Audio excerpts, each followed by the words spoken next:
قصة حقيقية من قلب مدينة الرقة اللي غطاها سواد التنظيم. اللي رح تسمعوه اليوم مو خيال، لا، هي قصة دم وانتقام وعيون غيرت مصير بلد بحالة. قصة رعد، الشاب اللي كان مفكر انه عم يطهر الارض ليشوف حاله غرقان بوحلة. اتذكروا انه القصة حقيقية، ولكن الاسماء من وحي الخيال لحفظ الخصوصية. ويلا نبدأ. بمدينة الرقة الحبيبة اللي غطاها السواد التكفيري فجأة، كان في شاب اسمه رعد. هالشاب ما كان إنسان عادي، كان خريج جامعي مثقف والكل بيشهد له بالشهامة. بس بلحظة انكسر فيها كل شي. غارة جوية سوت بيتهم بالأرض وراحت فيها روح أبوه وأخوه الصغير. رعد ما بكي دموع، لا، بدال الدموع نبت بقلبه حقد بيحرق الأخضر واليابس. قرر رعد ينتسب للتنظيم، مو قناعة بفكرهم، بس كان بده ينتقم وما لقى غير هذا الطريق قدامه. امه كانت تترجاه وتبوس ايديه، يا ابني هذا مو طريقك، انت مو منهم. بس رعد كان مسكر عيونه وأدانه وقرر يمشي بدرب ما له رجعة. بالتنظيم رعد صار شخصية مميزة، ولأنه كان مثقف عينوه قائد ميداني، ولكن كان يتهرب من الساحات اللي كانوا ينفذوا فيها الأحكام. كان يخترع الحجج ويقول أمي مريضة أو عندي مهمة، لأنه ما كان بده يشوف الدم اللي عم ينزف بدون حق. يعني كان لسه في جواته بقايا إنسان، ولكن بقايا هالإنسان كانت رح تتدمر بمهمة وحدة كلفوه فيها. المهمة كانت اقتحام بيت مسؤول سابق وإحضار بنته الوحيدة سارة لحتى تكون وحدة من جواري أمير المنطقة. دخل رعد البيت مع عناصر تانية وبكل برود وجه سلاحه على أم وأب عيونهم عم ترجف، وبنفس الوقت عيونه كانت عم تراقب رفقاته وهن عم يلبسوا كيس الخيش براس البنت وهي نايمة. المنظر كان بشع كتير، وصراخ الأم وهي عم تترجى ياخدوها بدال بنتها حفر بقلبه. لما وصلوا لعند الأمير وكشفوا عن وجه البنت، هون الوقت وقف بالنسبة لرعد. رعد اتنهد شهقة هزت كيانه. شاف عيون سارة، عيون واسعة مليانة رعب وجمال غريب، وكأن غزال عم ينازع بين الذئاب. الأمير عجبته البنت وحاول يمد ايده عليها. سارة صرخت بوجهه وبزقت عليه. الأمير جن جنونه وكان بده يتخلص منه. هون رعد اتدخل بذكاء وقال يا مولانا اتركها إلي، أنا بربيها وبكسر راسها، هي بدها تجويع وتأديب لحتى تعرف مقامك. الأمير وافق وانحبست سارة بمخزن مهجور تحت حراسة مشددة. رعد كان يدخل لعنده ويصرخ بأعلى صوته لحتى يسمع الحرس، يا كافرة أنا رح فرجيك نجوم الظهر، ويضرب بالعصاية على الحيطان. وبنفس الوقت كان يغمزه ويطالع من جيبه شوية أكل ومي مخبيهم تحت ثيابه. وسارة كانت خايفة، بس كانت عم تطلع فيه بعيون مليانة رعب وامتنان بنفس الوقت.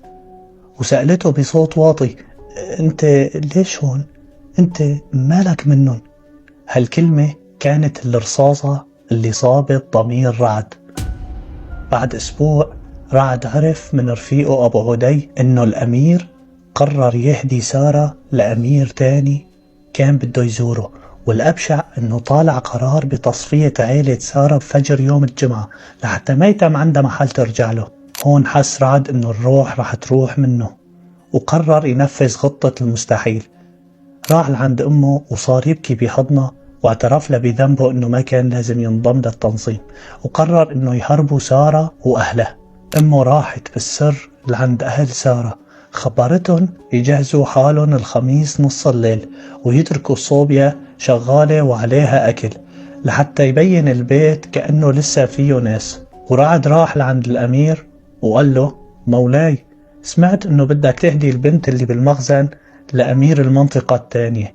مولاي البنت إلها أسبوع بالمخزن وريحتها طالعة لأنه ما كانت لا عم تاكل ولا عم تتحمم، فإذا بتسمح يا مولاي بننقل هالكافرة لعند أمي على البيت لحتى تجهزها، وبيكون إلي الشرف أني أبيض وجهك يا مولاي.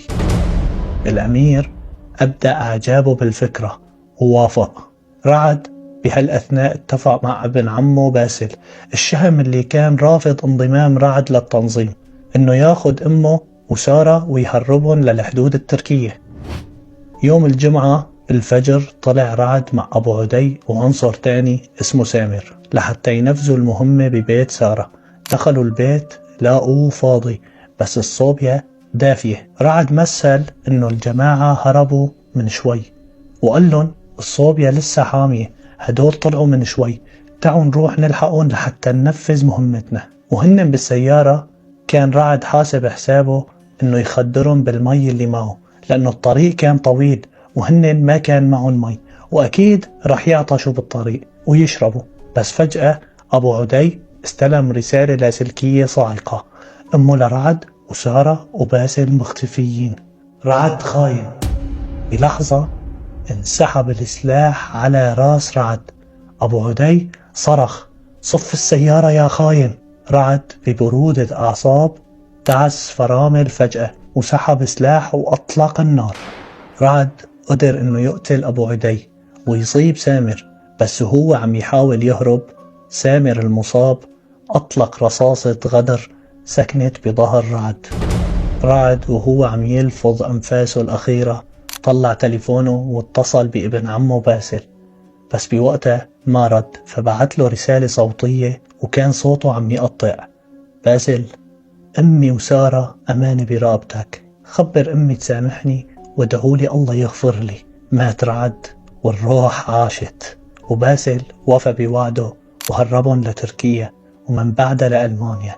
وبعدين باسل تزوج من سارة وعاشوا مع أمه لرعد اللي صارت تعتبر سارة مثل بنتها. واليوم بألمانيا في طفلين عم يركضوا بالحدايق، واحد اسمه رعد والتانية اسمها روح، تيمنا بالشخص اللي ضحى بحياته لحتى ينقذ إنسان من مخالب الوحوش. الظلم لو شو ما طال بيضل هش قدام لحظة صدق وحدة. رعد خسر حياته بس ربح نفسه وضميره. أحيانا الطريق للغلط بياخدنا على المكان الصح بس بيكون الثمن غالي كتير. والسلام علينا وعليكم.